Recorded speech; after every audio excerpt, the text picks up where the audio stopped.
Okay, so let's take a look at causes. There's really one big cause here. What starts this war? Let's move this over a bit. What starts the war? Jonathan Brown, what did you have?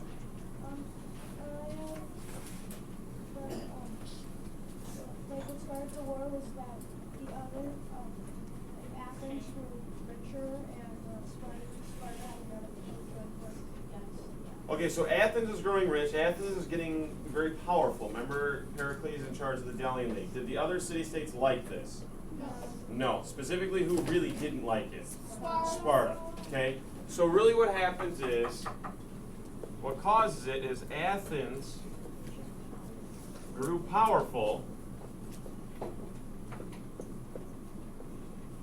and the other city-states had an issue with that. And the other policies, as we use that word, they grew angry. Okay, so that's the big one. And again, who led this attack? Who started it? Sparta. Okay, and Sparta's going to attack.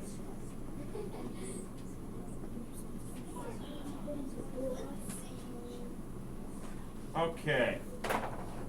So let's talk about effects. Max, what's one of the effects of this war? The effect of the war. There's a couple.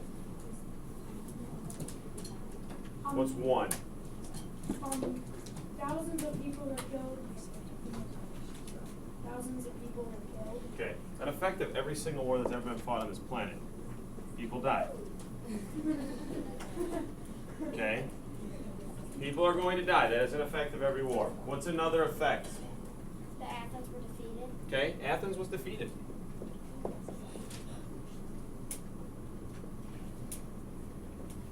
Okay. All right, what's another effect? David? Okay, we do have a disease spread, not because of the war, but it definitely happens and is a big part of the war, because the Athenians are hiding behind their city walls. A plague comes in, kills a lot of them, including Pericles himself.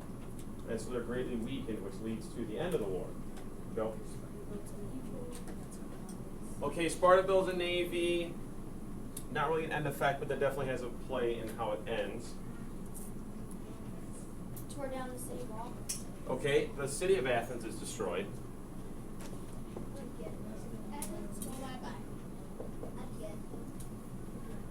Okay, there's a really big effect right at the last sentence in your paragraph about this.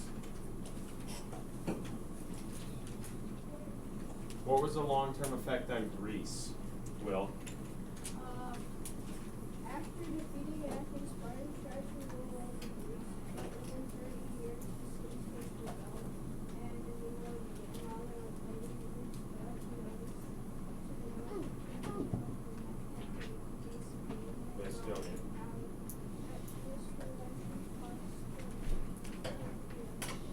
Okay, so a couple of questions. Were the Greeks able to get along again? No. Okay, so the entire civilization of Greece is weakened. Okay, they're not getting along, they're not playing on the same team anymore. Okay, and as a result of that, as Will read there, Nicole, what were you going to say? It caused them freedom. It caused them freedom. What does that mean? Well, we really don't know what that means because we haven't gone to the next section, but I will tell you. When your entire country is torn apart and weakened and not getting along, and you're not paying attention to other things around you, you are going to make yourself very open for attacks. Okay? And so I'm going to show you a quick map here. This is what's going to happen. We see our friends Sparta and our friends Athens. Okay?